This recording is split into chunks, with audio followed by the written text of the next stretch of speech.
I'm Anthony Nguyen. Join us as we change the narrative around aged care, one story at a time.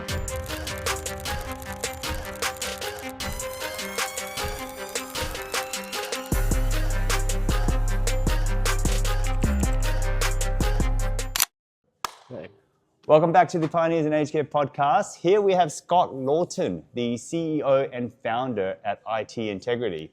He's also the CIO at Apollo Care. We're going to jump into his story, learn about how the two work together and his journey into aged care. So thank you so much, Scott. Really appreciate having you on the podcast. Thanks very much for having me, Anthony. It's an honour. I think we caught up the other day and I was giving you a little bit of the background. I started IT Integrity back in 2001, so quite a while ago. And really for the first decade, I had two major clients, and one of those was Pfizer, the pharmaceutical company. I'm pretty sure everyone listening to this will know. They're huge. Yep.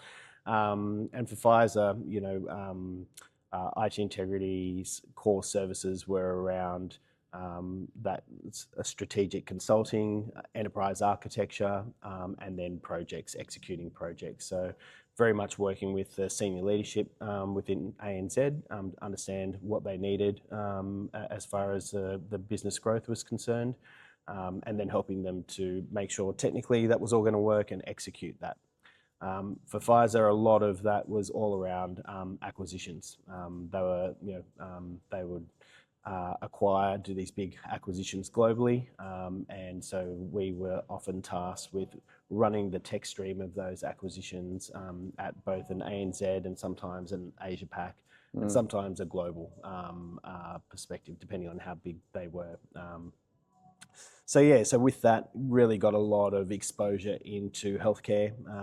Did a lot of pharmacy-based projects as well. One of Pfizer's projects, they pulled their products out of the traditional supply chain through the wholesalers and distributors and went direct to market through a 4PL deal with DHL.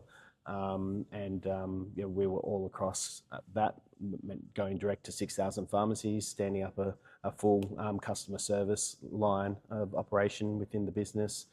So as I said, a lot of sort of healthcare and pharmacy knowledge through that. Then our other main client, who's still a very big client of ours today, is Aldi Stores. With Aldi, it's actually a pretty similar story to the Apollo story. I got introduced to Aldi before they had any stores. There was a couple of people who'd come out from Germany, and for the first few years, I was effectively their IT director. I was working for a previous organisation that was a systems integrator, and I was trying to convince the guy at the time to start up a consulting and project management arm of the business. We were doing turnkey integration solutions. I couldn't get him over the line, and so I said, well, I'm going to go and do it.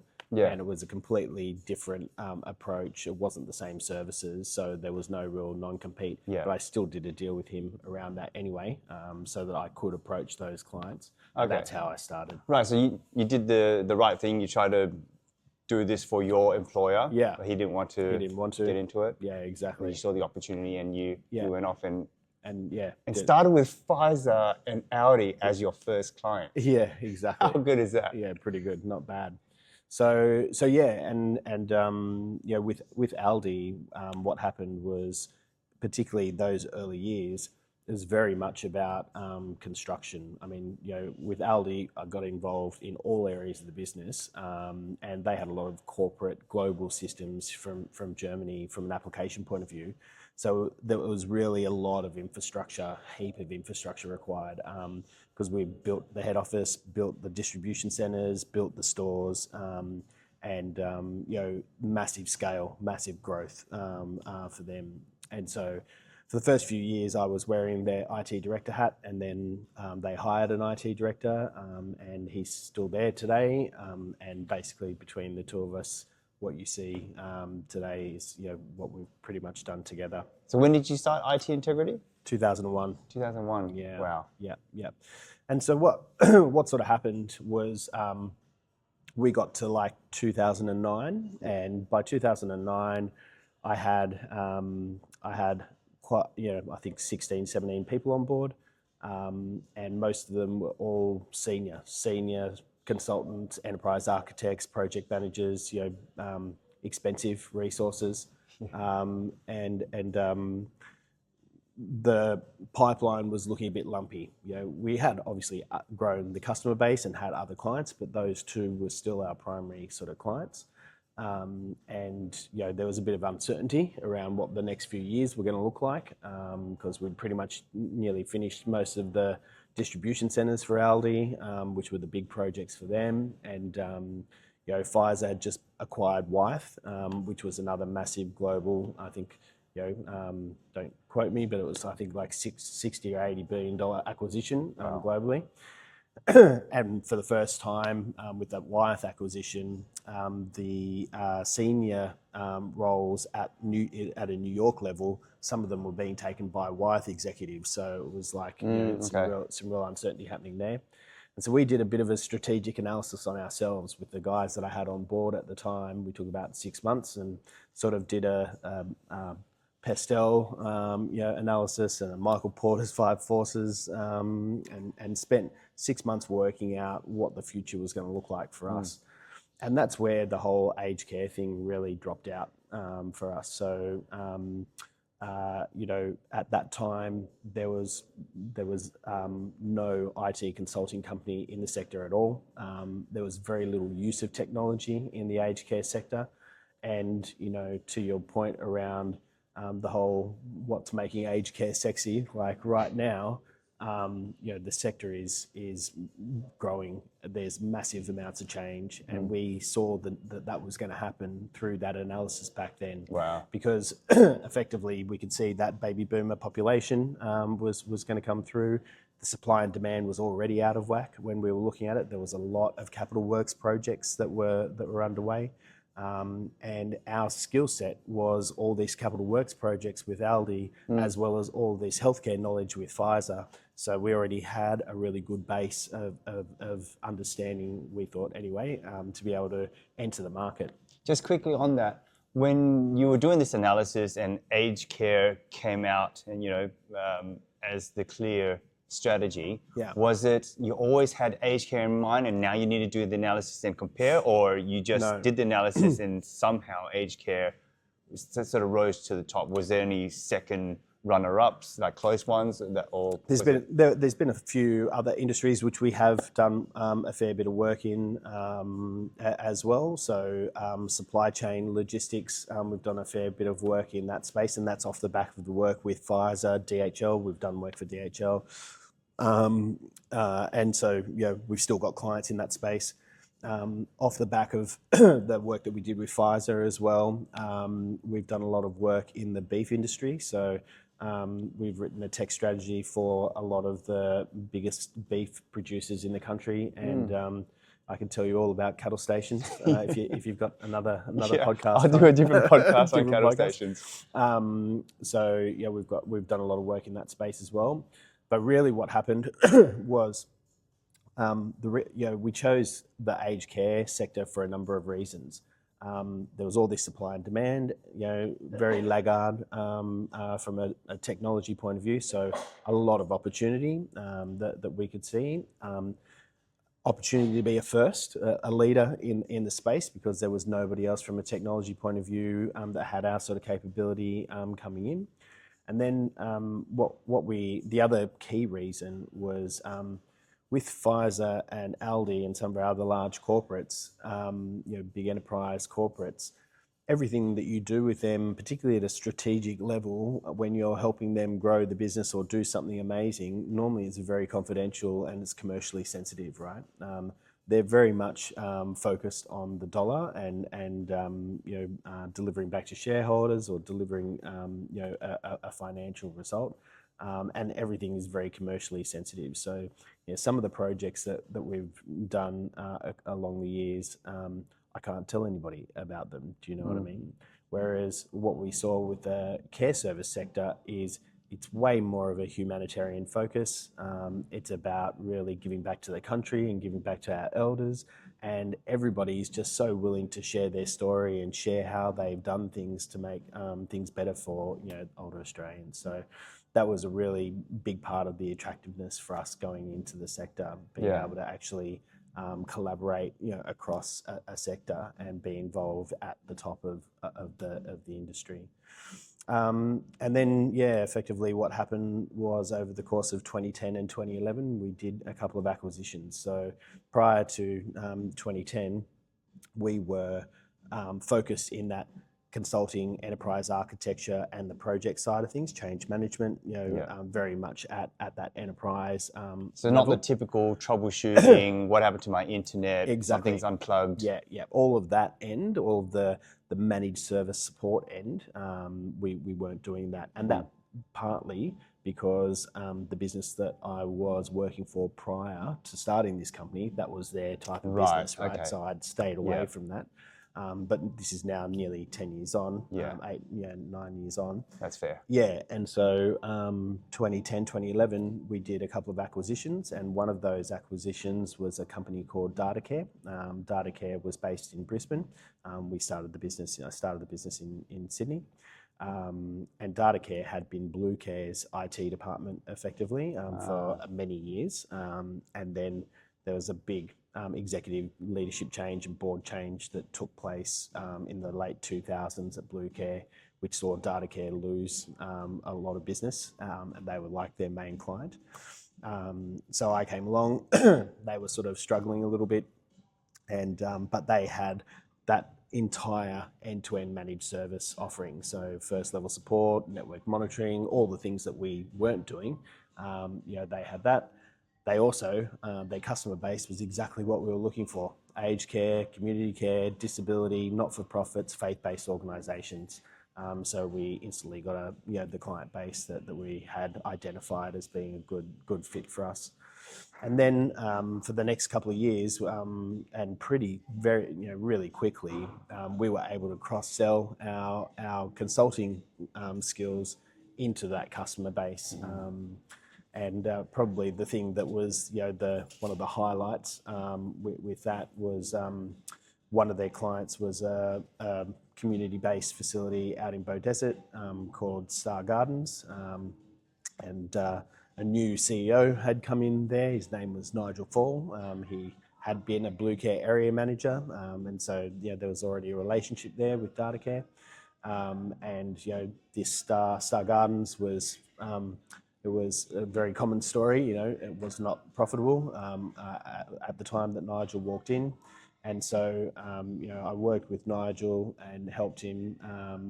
We basically put a business case to the board to upgrade the facility, implement a suite of technology. They were basically all paper-based when Nigel stepped in there.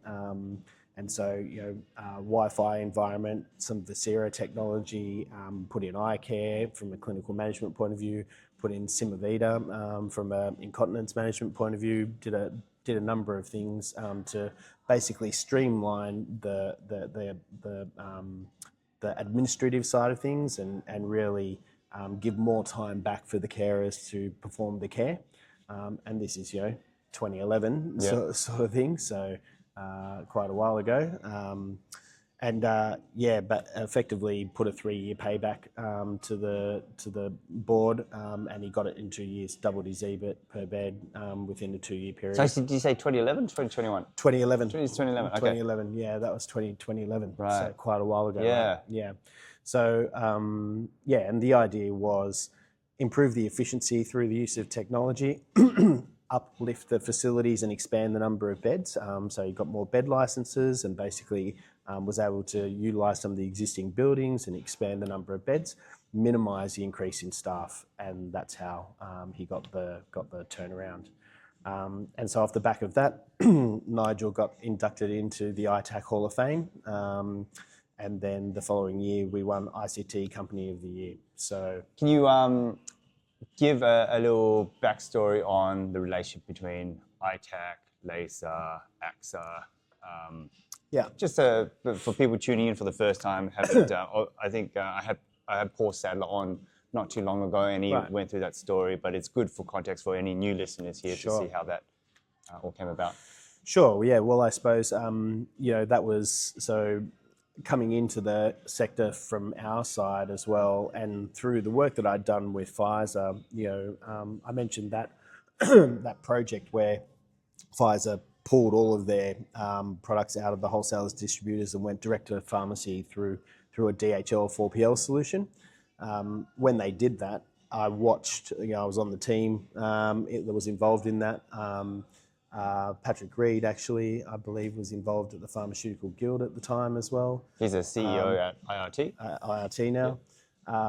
And he was the CEO of Laser at a point as well. But when Pfizer was doing all of that, they really had to work with the peak body, or the Pharmaceutical Guild from their side, the government. They had to really work quite closely at that top of industry level to make all of that happen as seamlessly as possible. And so, coming in to this sector and taking this approach, we knew that we were going to have to work with the peak bodies as well. And so through that work that we did, once we had that sort of case study with Nigel, back then there was AXA and there was Laser. And so for the people that aren't aware of what's gone on over the last sort of 15 years, you had two peak bodies that were effectively competing for members. AXA was Aged Care Services Australia, primarily just not-for-profit. Laser, Leading Age Services Australia, was not-for-profit and for-profit. So they were probably the larger peak body out of the two. And when I came along, they were both, they constantly sort of talking about how they could amalgamate, and obviously now that's all happened and it's one. But at that point, one of the things that both of them were collaborating on was that they had created this Aged Care IT Council, Industry IT Council. And that Aged Care Industry Council basically would put on a national conference, which was ITAC, still does. It's just now Aging Australia is the one that's in charge of that. And that's where there was an opportunity to showcase what you've done effectively, or how people have achieved things through the use of technology to better the sector. So through that really got recognised, I suppose, from the work that we did with Nigel, and then started working quite closely with the CEO of Laser in Queensland, because Nigel was Queensland based. That was Barry Ashcroft at the time, who's now COO at Apollo. So that probably will tie in a little bit later. Yes. But yeah, Nigel and I would do, help Barry. We'd hold breakfast briefings, and the two of us would get up and explain exactly, what we'd done, how we'd done it, to the other members, so that they could, see a path forward.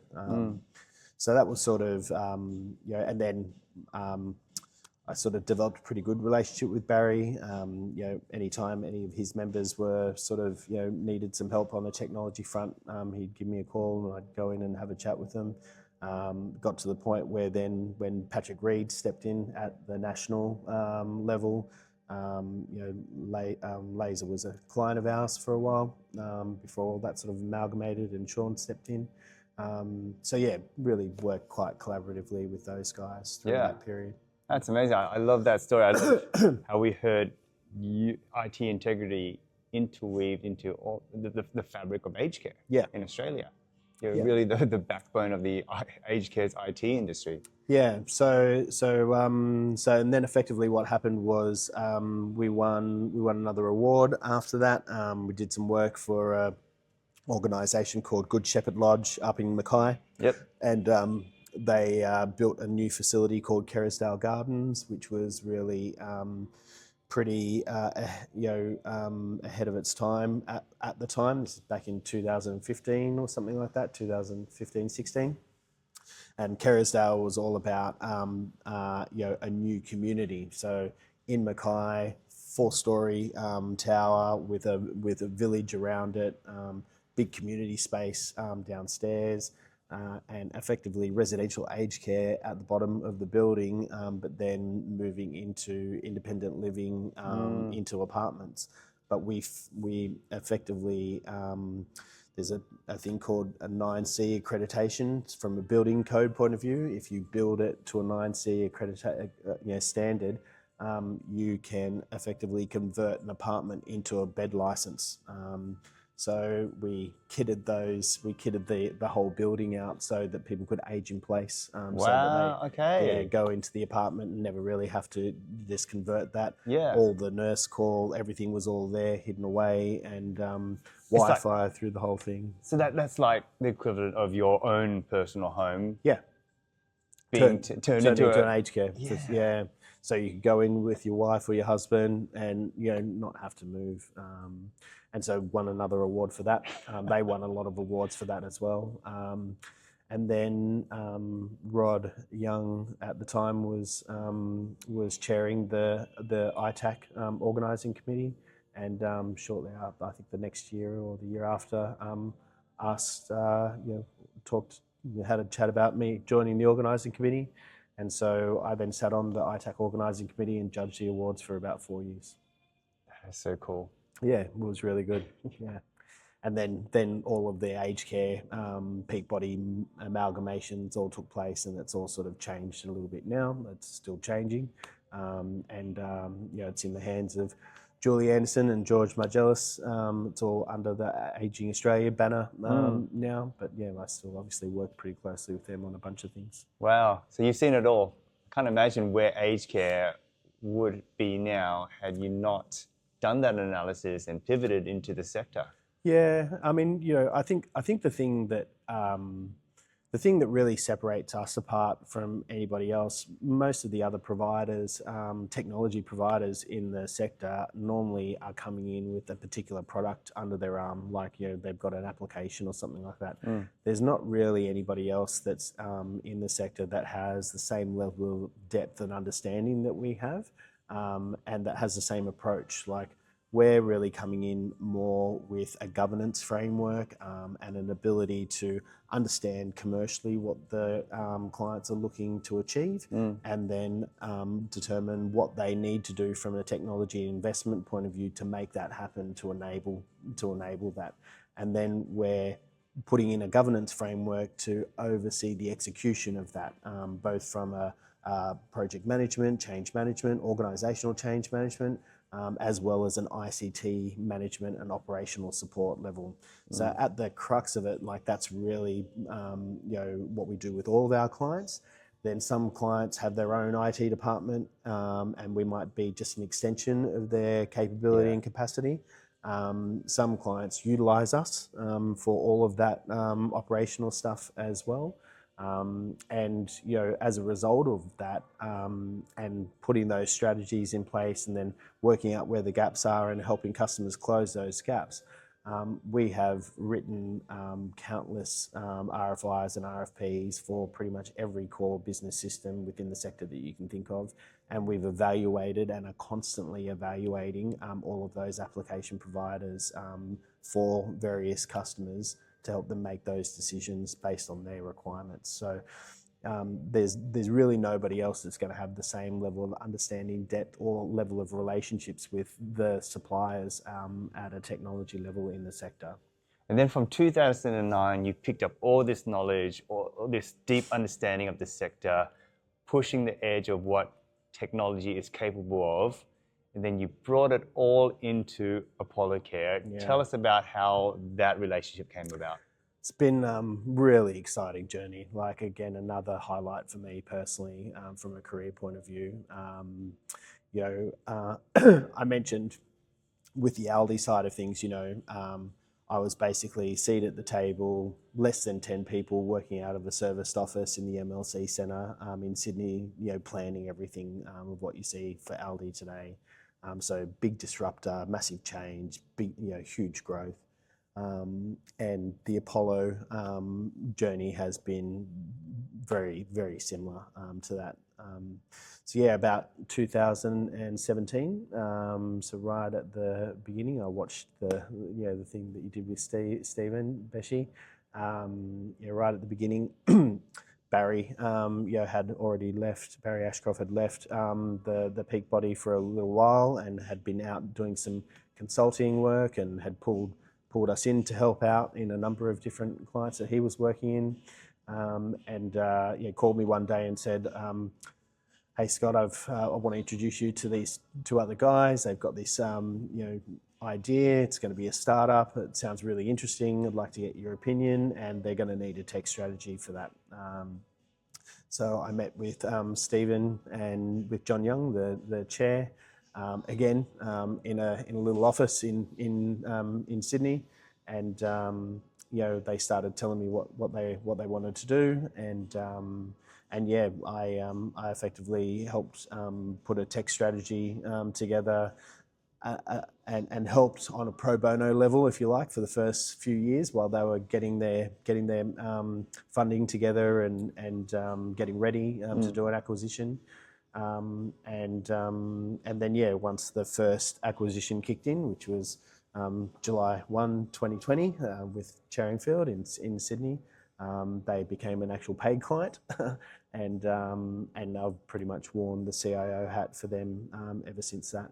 Amazing. Yeah. So that's the equivalent of, whereas all the work you did before, the infrastructure was already there. You're just coming in to optimize it. But now they've basically bought an island, a blank island for you to build everything from the ground up. And that's been the most amazing part of it, really, because the trust that Stephen and Barry have put in me to architect a solution to meet the business needs. I mean, the whole business plan for them is acquisition and turnaround. They're acquiring providers in most cases, not all, that are currently not viable and operationally are not performing very well. And so it's a matter of acquiring those organisations, getting them onto the Apollo model, and then turning them around and getting them into a good spot from an operational performance point of view. So that really gave me an opportunity to implement all the things that I recommend to clients all day, every day, right from the beginning, able to architect an environment that was scalable, that was flexible. Obviously, rapid growth is required. So for us, it's been about making sure that the underpinning infrastructure is solid to be able to support the transition, and then really focus on the core business applications, and as quickly as possible migrating those providers over into the Apollo environment once we acquire them. That's why I'm so excited about Apollo. I've always known them to be agile and scalable, but I didn't quite understand why from an IT perspective and how important that is. I always saw it from a relationship and branding perspective and the support perspective, where they can come in to a struggling home and say, hey, you get to keep your identity. Yeah. You get to do what you do best. We're just here to support you. Yeah. People don't even have to know you're under the Apollo brand. That they wouldn't, like the day-to-day residents may not even know, but they'll just see the services improve slowly over time. Yeah, really what's happening is, we're going into regional and rural areas where the country needs it the most. Like these are the places that are often have the least amount of support, the least amount of access to good management and quality resources, with coming on board. Stephen talked about the residential service managers, the RSMs, being the CEOs of their environment. Yes. And that's primarily what they are when we get there already anyway, right? They're the ones that are stuck with making all the decisions, but now they've got this whole team behind them that they can lean on from a support point of view. Yeah. And Apollo are coming in and investing into those facilities to uplift them from a capital point of view, refresh the buildings and make them look attractive for people, and investing in the systems and processes. And when if you're an organization that is not making money and you're spending more money than what you're making, it's very difficult to convince a board to spend money on investing in anything, right? So typically, if they've been in that situation for a number of years, they haven't invested in the tech. They haven't invested in uplifting the building. So Apollo coming along and doing all of that straight away just uplifts everything immediately and then provides them with a whole suite of management capability that they can lean on for support. Technology is just one component of that. The culture piece, which Stephen's really strong about, it's another massive component. Getting everybody aligned, and the workforce piece is really critical. To get the right people in there, get the right team, the right RSM. The RSM makes a big difference. So all of these other things, the technology including, it's important. It's a supporting function of it. And really, that's the other big thing that has been there from our side, and what I've been really passionate about is putting the right technology in the hands of the person at the front line. So we've spent a lot of time and effort to architect a solution that delivers a handheld device for every care worker that's on shift. You're describing the Samsung device. Everyone gets a phone? Yeah, everyone effectively, when somebody comes into work, they're checking in, so logging into their shift, and they get a handheld device. That handheld device is everything for them. So they can do their clinical notes through there. They can access policies and procedures through there. They've got an email account. It's a phone for them. It's a nurse call annunciator for them. There's RTLS configured within the site. So somebody presses the nurse call button, it triangulates and finds the closest person. That alerts on their phone. Because I always thought nurse call system was you press the button and then goes back to an it's annunciator. like a ping on the PA system. So normally, like the legacy solutions there are what's called annunciators in the hallways and back at the nurses' stations, which is like a big bar panel, and it tells you, calls gone off in room 3 in the Banksia wing or something.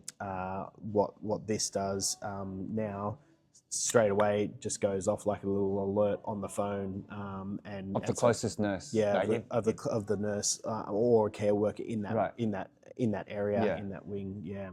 And if it doesn't get answered, if they don't press a button, then it'll go to the next one. It'll basically just keep going until somebody answers it. But so that's also with a view to make these places look more like a home and not like a facility. So really removing all of that, those annunciators, removing all of those pings and bings going off everywhere. So you really try to make it more It's like less an institution, more like you absolutely said, at home. Yeah. Absolutely. Wow. And so effectively, we've been channeling everything into these into the Samsung devices, including the CCTV and the access control. So the physical security stuff that I was talking to you about before. Now, just by having the phone, you can walk to a door, and you don't even have to. You can actually open the door because you've got that app on your phone. Yeah. Okay. So it through the phone, it identifies that you've got the access. Yeah. What technology is that? Is that the this Vicata? RFID or? Yeah, this is a solution called Vicata, and that's with both the CCTV and the access control. So it's double verification. Yeah, the two work in conjunction. So it can be, you can actually, through a biometric perspective, you don't even need to have your phone. It can recognise you and go, okay, I'll let you out, Anthony. Or conversely, it can go look at all the residents and go, okay, these residents are in the dementia wing, and keep the door locked when they come to it. So Wow. Okay. So all of that we've been integrating into this one platform. Because I was going to ask you. Well, you can still answer this question, because the question is, what's exciting you over the next 12 months? Like, what are you looking to achieve? But through from the lens of IT integrity at Apollo Care, and also what's exciting you about aged care in general? Yeah. So I think I'll go in reverse of what you asked. Aged care in general, I think it's just it's an incredible time right now. Like I was at the Leader Summit earlier this year, and I think when we had our chat, I talked to you a little bit about this. I took a couple of things away from that Leader Summit. One of the key things is that, as I mentioned, the research that we did right at the very beginning before getting into this sector, that's all actually happening now, right? So we've got our baby boomer population in the next 12 months. That's basically doubling and tripling each year, the number of people turning 80, so the requirement in the sector is growing extensively. The issues that we have are just going to be exacerbated, and that's why you've got the government consistently reforming. We're going through this deregulation that Stephen talked about, because the government just is not going to be able to afford it, right? So there's a lot of change that's taking place, which means that there's a lot of opportunity, and I think from our perspective, having all of that history and all of the background and the understanding that we have, our ability to be at the forefront, working with the peak bodies, working with the Department of Health and the Digital Health Agency and the providers to execute and get some really good outcomes. That's what I'm excited about. That's going to be a lot of fun. From an Apollo perspective, the growth plans there are huge. They're looking at doubling in size over the next couple of years. Within Apollo, not only does IT integrity, we are the IT department for Apollo. As I'm wearing that CIO hat, that probably won't be the case forever as it keeps growing. Mm-hmm. But we are also running their PMO, the Project Management Office. So we look after the acquisitions at a project management level as well. So not just the tech, but right across the business. And so that's a really exciting piece for us. I brought a lot of my knowledge from Pfizer through the acquisition work that we did there to the table to really build up some solid processes around that. And there's big projects that are in the pipeline with Apollo for the next couple of years on that. And then from an IT integrity point of view, there's actually a couple of areas that we're really expanding in and focusing on. Security is just an ever increasing concern, and probably one of the biggest areas of risk for most organisations. So, over the next couple of months, there'll be some announcements around what we're doing in that space. We're investing further into the whole security side of things and really looking at bridging the gap between cyber security and physical security. That's probably all I'll say about that for the moment. Also then on the data side of things. So, this industry, as I said, has been quite a laggard industry from a technology point of view, and it's really even just the vendors that are out there are only just catching up and rebuilding their systems on modern day platforms. There's a lot of applications out there that are sitting on legacy architecture, and so the ability to integrate systems and create workflows between systems and streamline the process, it's been quite difficult and clunky.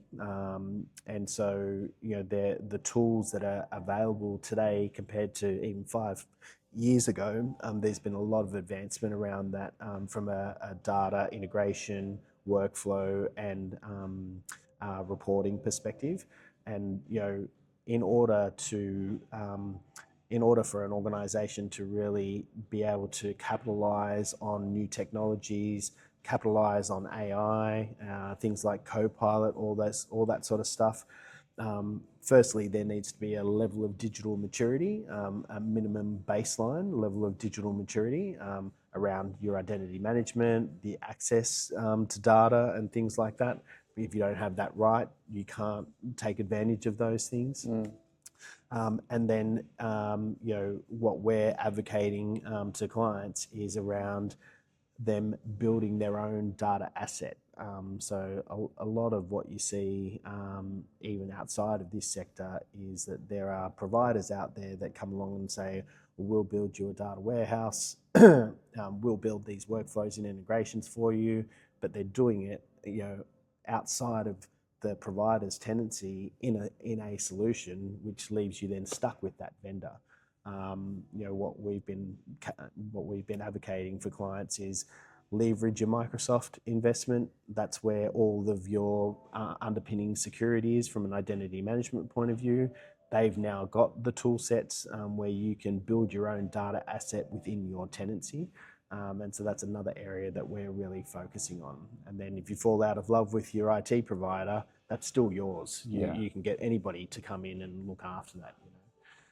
So there's those two things, and then we're obviously keen to help more providers in the sector as it consolidates. So as you onboard additional clients, you're going to need to grow. You're going to need to hire people in the IT industry. I don't think they would think I want to work in. They would look at the job boards. They probably look at the Googles, the Microsoft. They probably don't really look at aged care as a sector they want to jump in. But everything you said is fascinating. It's exciting. Yeah. If I was an IT professional, I definitely want to look into this. What would you say to any IT professionals out there looking for a job? It's an absolute amazing opportunity because, as I said, you're dealing with a lot of legacy technology and laggard environments. And so from a transformation point of view, this is one of the other things that came out of the Leader Summit. Like when I was there and listening, that Leader Summit's not a technology summit, that's a business commercial summit for the leaders in the sector. Everyone that got up on stage and did any presentation about anything was saying how important technology is right now to enable those changes. So the amount of work that's there, the challenge that's there, the opportunity that's there, and the experience that anybody coming into this sector is going to get is just, the time is right now. The industry has to change. It has to embrace technology in order to survive. It's been pushing back on that. I've seen boards and management teams for the last decade and a half that I've been in it really hesitant to make those investments. Now it's swinging the other way where they're like, we have to do it. We know we have to do it. And it's about doing it the best way and maximising the money that they're spending as they're going through that process. I'm really excited. I'm really excited for you, your journey at IT Integrity, Apollo Care, aged care in general. I hope there's no other industry that presents itself during. I'm sure you do these analyses all the time where it can. We're really just focusing from an industry vertical point of view. We're really focusing on the care services sector. That's become our niche. We're certainly recognised for it now. It's to your benefit too, because one day we're going to need these services. Yeah, exactly right. I joke with all my friends that I'm in here. I've probably been led into here so that we can build our own one day and have our own little community somewhere. Yeah. That's it. Tell us a little bit about yourself from a personal basis, outside of work, outside of IT Integrity and Apollo Care. Where can we find you? You've moved around cities, a lot of different cities as well. Where are you normally based? Sure. Well, I'm sort of at the point now where my kids have grown up and left home, so they're in their early 20s, successful in their own right and doing their thing. So it's really it's good. The first, particularly the first decade that I ran IT Integrity, as any sort of founder or business owner will tell you, it's hard, and I had no holidays whatsoever. So I'm really trying to have a fairly good balance now, and I really enjoy traveling. Like, traveling is one of the things that I just absolutely love. Where'd you go recently? Where have you going next? Where are you going next? So yeah, I've been around the world pretty much over the last month, and that's been a combination of work and Picking up some awards pleasure. at Singapore? Was that? Apollo went for an award Yes. in Singapore. Yeah, definitely. Yeah, so I've been to Singapore. I've been across to the States. I've been across into Europe, and that was, yeah, as I said, sort of a combination of work and play. I'm actually about to go on a trip with my two boys. I'm turning 50 this year, so Congrats. yeah, this is going to be the last celebration for me. Yeah. And yeah, so I've had a trip planned for them, just the three of us, and we're going to go Japan, Spain, France, and the UK. Amazing. Yeah, so that'll be good. Aside from that, I'm really very outdoorsy. So I love my fishing and camping. I've got a couple of boats. I've got an off-road four-wheel drive vehicle that pretty much, can. It's almost like a home away from home. Yeah. So yeah. Regarding fishing, which camp do you fall in? Are you someone who just goes out, you don't care whether you catch anything, it's more about taking some time away, the process, the piece? Or are you trying to gear up to optimize or maximize your catch? Normally, I'll catch enough just to be able to, get a feed, and that's mainly what I'm. It's more the whole experience. So at the moment, I've got one of my boats is in Early Beach. I just leave it there, and I've got camping gear, and one of my favourite things to do is to go and camp on an island, base myself out of an island, and just go fishing for the weekend, and get away from all the technology, get away from the connectedness that we all have these days, and just really sort of get back to nature and catch, cook, enjoy. Have a relax. Yeah, that's interesting because you're so embedded in technology, so that makes sense why you want some of that detoxing, I guess. Yeah. And I mean, that's probably my favorite thing to do is to get out somewhere where there's a total disconnection.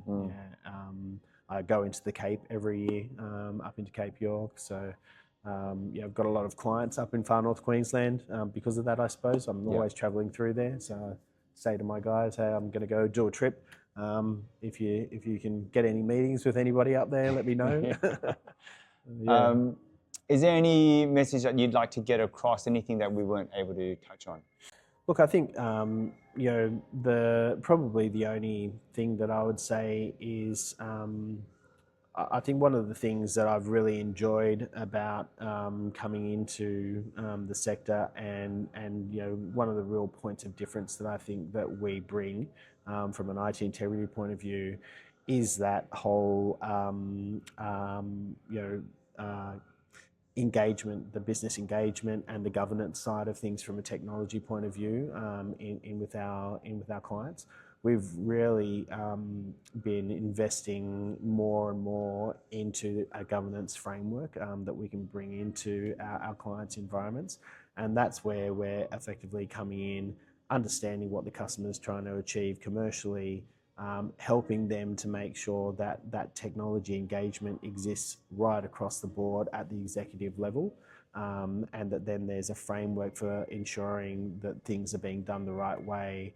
The cyber resilience is there, that digital maturity baseline is in place so that they can take advantage and leverage whatever technologies that they want to moving forward. We've built a client engagement model from our side around that level of governance and engagement. So we're certainly, we've been gearing to be able to help more people, and I think what I'm seeing is there's more and more consolidation taking place in the sector. So that whole acquisition and scale, that's really what we're good at. The scenario with Aldi, the scenario with Apollo, that sort of demonstrates our ability to come in, set some really good architecture in place, and help customers grow and scale. So we just geared up to do more of that. Well, I'm so excited for you. Thank you so much for everything you've done for the sector. Thank you for everything you're about to do for it. Very excited to see what happens at both IT Integrity and Apollo Care. Appreciate having you on the podcast. Thanks very much, Anthony. Thanks very much for having me. No worries at all. Yes. Thanks, guys.